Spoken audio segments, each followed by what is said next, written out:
Beren school of Christ आपका स्वागत करता है। आइए सत्यवेद ग्रंथ का सत्य संदेश संशोधना करेंगे। अध्ययन की 7 विधान सीखे।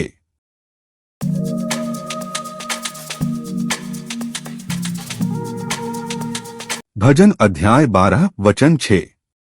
परमेश्वर का वचन पवित्र है, उस चांदी के समान जो भट्टी में मिट्टी पर ताई गई और 7 बार निर्मल की गई हो। नीतिवचन अध्याय 30 वचन 5 से 6। ईश्वर का एक एक वचन ताया हुआ है, वह अपने शरणागतों की ढाल ठहरा है। उसके वचनों में कुछ मत बढ़ा, ऐसा न हो कि वह तुझे डांटे और तू झूठा ठहरे।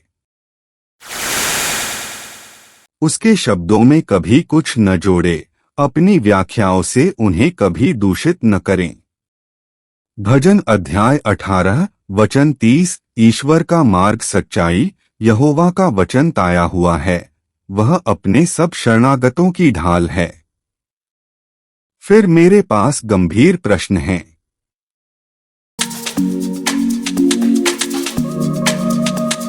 क्या आपके पास ये वही प्रश्न हैं? बिना कोई विषय जोड़े बाइबल में परमेश्वर की योजना के पूरे विषय को कैसे समझें? क्या हमारे पास बाइबल में सभी मामले हैं? अर्थ, व्याख्या, इतिहास, भविष्य इत्यादि? हाँ, बिल्कुल। बाइबल में वह सब कुछ है जो आपको चाहिए बाइबल के सिद्धांत की व्याख्या करने के लिए, बिना कुछ जोड़े। यह बाइबल इसके बारे में क्या कहती है? यशायाह 34:16 यहोवा की पुस्तक से ढूंढकर पढ़ो, इनमें से एक भी बात बिना पूरा हुए न रहेगी, कोई बिना जोड़ा न रहेगा। क्योंकि मैंने अपने मुंह से यह आज्ञा दी है और उसी की आत्मा ने उन्हें इकट्ठा किया है। मैं शुरू से अंत तक एक क्रम में पढ़ने के बदले क्यों ढूंढ रहा हूँ? क्योंकि बाइबल एक अनोखे तरीके से लिखी गई है। यह एक पहेली है, थोड़ा यहाँ थोड़ा वहाँ।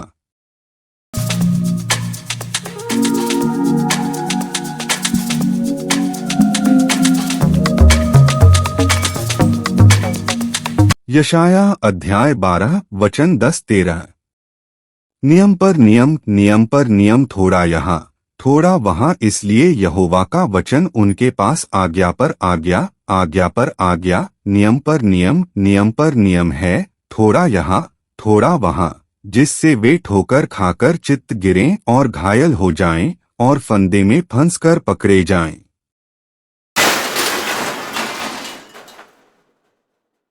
आइए हम अभी बाइबल की व्याख्या करने के 7 तरीकों की खोज करें। 2 तीमुथियुस द्वितीय अध्याय 15वां वचन। अपने आप को परमेश्वर का ग्रहण योग्य और ऐसा काम करने वाला ठहराने का प्रयत्न कर जो लज्जित होने न पाए और जो सत्य के वचन को ठीक रीति से काम में लाता हो। Rightly dividing the word of truth.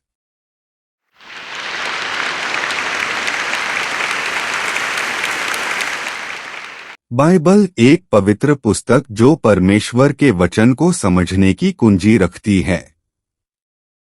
लेकिन क्या आपने कभी सोचा है कि इसकी सही व्याख्या कैसे की जाए?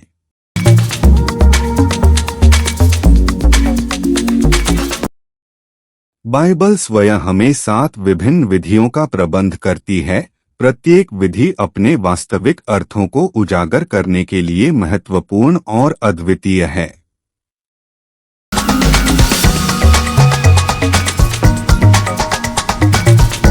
विधि 1, साहित्य और संदर्भ की जांच।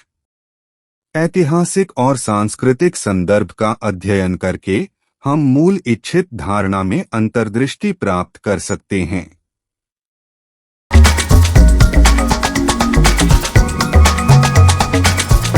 विधि 2, प्रतीकात्मक या लाक्षणिक अर्थ। बाइबल में प्रयुक्त प्रतीकात्मक भाषा को समझने से हमें संकेतों और संकेतों के पीछे छिपी सच्चाइयों को उजागर करने में मदद मिल सकती है।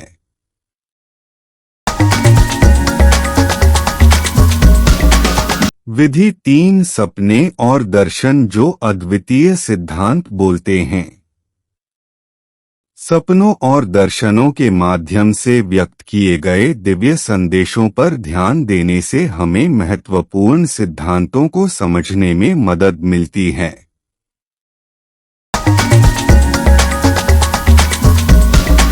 प्रेरित की सलाह के अनुसार इस तरह अध्ययन की यह विधि भविष्य के बारे में प्रकाश डालती है। 2 पीटर अध्याय 1 वचन 19। विधि 4 भविष्यवाणियों का अध्ययन भविष्य के बारे में स्पष्टता लाता है, जिसका वादा भगवान ने बहुत पहले किया था। बाइबल में सभी भविष्यवाणियां केवल ईश्वर की योजना को पूरा करने के लिए मसीहा के आने के बारे में की गई हैं। हमें धर्म ग्रंथों में पहले से लिखे गए वादों का अध्ययन करने के बजाय कुछ भी वादा करने या भविष्यवाणी करने की अनुमति नहीं है।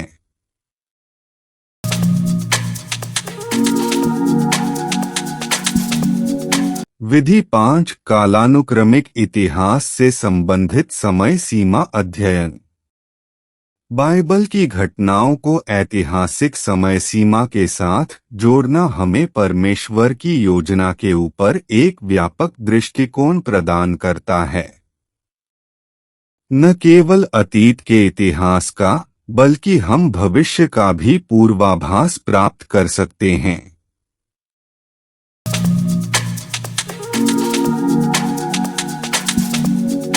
हमने अपनी पिछली 5 विधियों में धर्म ग्रंथों की पूरी 39 पुस्तकों को शामिल किया है, लेकिन अब छठी विधि यीशु मसीह के 4 सुसमाचारों और उनके दृष्टांतों के बारे में है।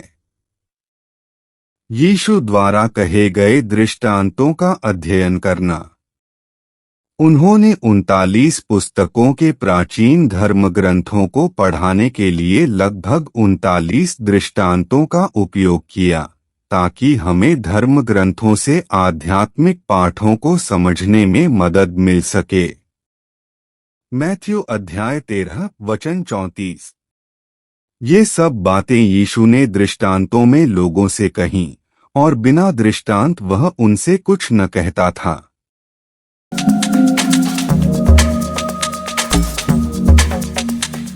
विधि 7 प्रकार और प्रतिप्रकार। जो हम यीशु और उनके प्रेरितों से सीखते हैं, सभी पाठों की धर्म ग्रंथों की छाया में उन दोबारा जांच करना। मूसा के कानून में पैटर्न और प्रतीकों को पहचानकर हम अर्थ की अतिरिक्त परतें खोल सकते हैं।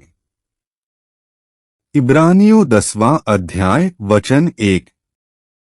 क्योंकि व्यवस्था जिसमें आने वाली अच्छी वस्तुओं का प्रतिबिंब है, पर उनका असली स्वरूप नहीं, इसलिए उन एक ही प्रकार के बलिदानों के द्वारा, जो प्रति वर्ष अचूक चढ़ाए जाते हैं, पास आने वालों को कदापि सिद्ध नहीं कर सकती।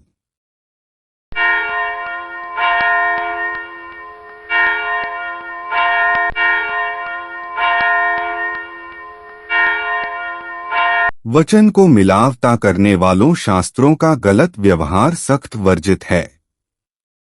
1 तीमुथी 1:8। दूसरा पतरस 3 अध्याय 16वां वचन हमें बताता है, वे मोक्ष के बदल विनाश लाएंगे।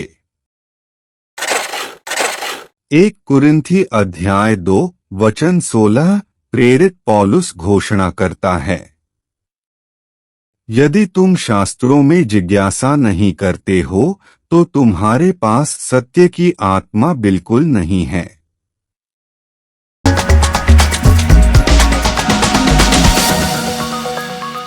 यदि आपने ऐसे पादरियों को देखा है तो नीचे टिप्पणी करें। बहुत से लोग पैसे के लालच के लिए परमेश्वर के वचन को भ्रष्ट कर रहे हैं। 2 कुरिन्थियों अध्याय 2 वचन 17। क्योंकि हम उन बहुतों के समान नहीं जो परमेश्वर के वचन में मिलावट करते हैं, बल्कि हम सच्चाई के साथ और परमेश्वर के भेजे हुओं के रूप में परमेश्वर को उपस्थित जानकर मसीह में बोलते हैं। प्रेरितों के प्रामाणिक कथन को देखिए। 2 कुरिन्थियों अध्याय 4 वचन 2। हम न तो चतुराई से चलते हैं और न ही परमेश्वर के वचन में मिलावट करते हैं, बल्कि सत्य को प्रकट करने के द्वारा हम परमेश्वर के सामने प्रत्येक मनुष्य के विवेक में अपने आप को योग्य प्रस्तुत करते हैं।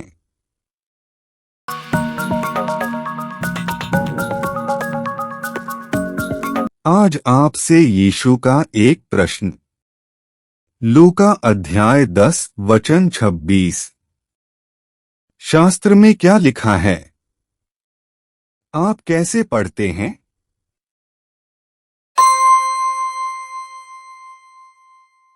अपने दिल से ईमानदारी से सोचें। किसी भी धर्म या संगठन, चर्च, मंदिर आदि का जवाब देने के लिए आवश्यक नहीं है, लेकिन अपने विवेक के लिए।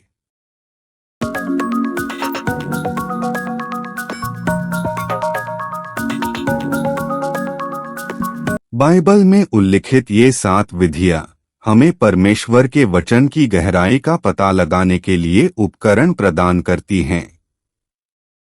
इसलिए आज ही अपनी बाइबल उठाओ और उसकी सच्चाइयों को उजागर करना शुरू करो।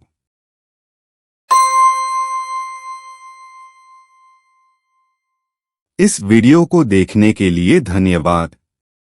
अगर आपको यह मददगार लगा तो अधिक बाइबल अंतर्दृष्टि के लिए हमारे चैनल को सब्सक्राइब करना न भूलें।